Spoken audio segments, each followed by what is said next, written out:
Hello everyone, কেমন আছেন সবাই? আশা করি ভালো আছেন। আমিও ভালো আছি। আমি আজকে আপনাদেরকে দেখাবো সেন্ট্রাল লন্ডনের সেন্ট ক্যাথিড্রাল চার্চের চারিপাশটা আমি আপনাদেরকে ঘুরে দেখাবো। আর চারিপাশে যা যা দেখার মতো আছে সেইগুলো আপনাদেরকে শেয়ার করব। কীভাবে আসবেন এই ক্যাথিড্রাল চার্চের এবং চার্চের এন্ট্রি ফি কত, সব কিছু আমি আজকে শেয়ার করব। আমার পিছনে এটাই হচ্ছে সেন্ট ক্যাথিড্রাল চার্চ। চলেন চারিপাশটা দেখাই। সেন্ট পলস স্টেশনে আসার জন্য আমরা যারা ইস্ট লন্ডনে থাকি তারা সেন্ট্রাল লাইন ধরে আসতে পারি, কিংবা যারা বাসে আসতে চাচ্ছি তারা 25 বা নাম্বার 8 বাস ধরে আমরা সরাসরি সেন্ট পলস স্টেশনে এসে নামলেই আমরা সেন্ট পলস চার্চটা দেখতে পারবো।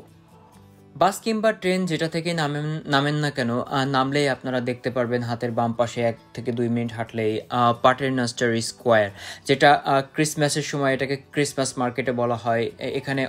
এখানে অনেক রেস্টুরেন্ট এবং শপিং করার জন্য অনেক সুন্দর সুন্দর কয়েকটা শপ আছে। এখানে একটা মনুমেন্ট এবং স্ট্যাচু আছে, যেখানে বসে থেকে আপনি সেন্ট পলস ক্যাথেড্রাল চার্চটাকে খুব সুন্দর করে ভিউটা উপলব্ধি করতে পারবেন এবং এনজয় করতে পারবেন।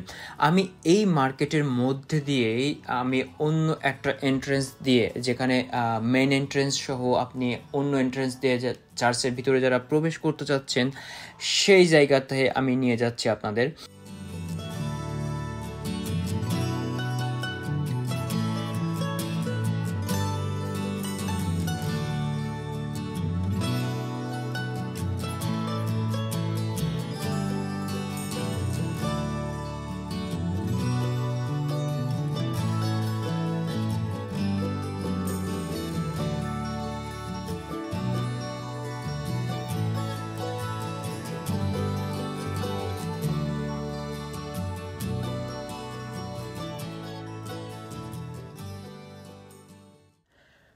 মেন এন্ট্রেন্স দিয়ে আপনি যদি চার্চের ভিতরে যেতে চান, প্রার্থনা করতে চান, তাহলে অবশ্যই আপনাকে লম্বা লাইনে দাঁড়িয়ে থাকতে হবে এবং আগের থেকে টিকিট বুক দিতে হবে অনলাইনে।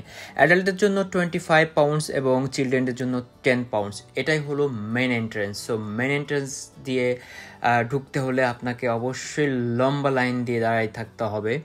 সো দেখতেই পাচ্ছেন আসলে চার্জটা কতটা বিজি থাকে। সো আপনারা টাইম টেবিল দেখে অবশ্যই অনলাইনে আপনারা টিকিট বুক দিবেন। সো আমি এখন আপনাদের চার্চের ভিতরের একটা ছোট্ট একটা শর্ট ভিউ দেখাই। আসলে ভিতরের কারুকাজ কত সুন্দর, যে আর্কিটেক্ট তারা কত সুন্দর করে চার্চের ভিতরটা আসলে করেছে।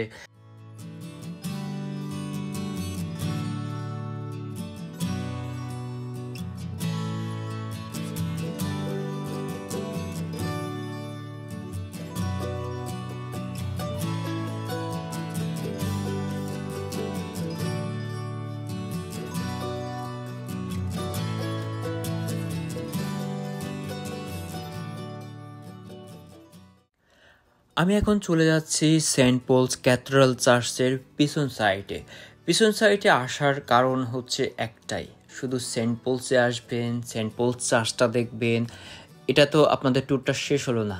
এই পিছন সাইড দিয়ে তো আপনারা নতুন আর একটা জায়গা দেখতে পারেন জাস্ট 5 মিনিটস ওয়াকিং ডিস্টেন্সের মাধ্যমে। সো আমি সেই কথায় চলে যাব।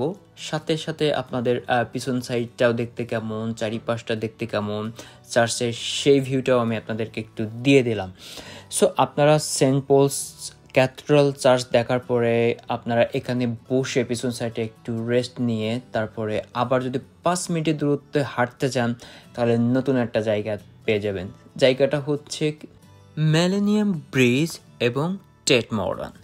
সো আপনি সেন্ট পলস ক্যাথেড্রাল দেখার পরে যদি 4 থেকে 5 মিনিট হাঁটেন তাহলে আপনি প্রথমে দেখতে পারবেন মিলেনিয়াম ব্রিজটা খুবই সুন্দর, এবং ব্রিজটা পার হওয়ার পরে আপনি দেখতে পারবেন টেট মডার্নের ভিতরে অনেক কিছুই দেখার আছে।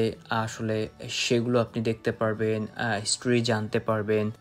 আপনারা যারা লন্ডনে থাকেন তারা বেশিরভাগ সবাই আসলে London bridge, tower bridge, London I দেখেন, কিন্তু এর বাইরেও তো অনেক কিছু দেখার আছে, তো সেগুলো দেখতে হলে তো আমার ভিডিওগুলো আপনাদেরকে দেখতে হবে। এজন্য তো কী করতে হবে, আমার ভিডিওটা দেখে বেল বাটন প্রেস করে রাখতে হবে, তাহলে নতুন ভিডিও আপলোড দেওয়ার সাথে সাথে আমি যে জায়গাগুলো ঘুরেছি আপনারাও ঘুরে দেখতে পারবেন।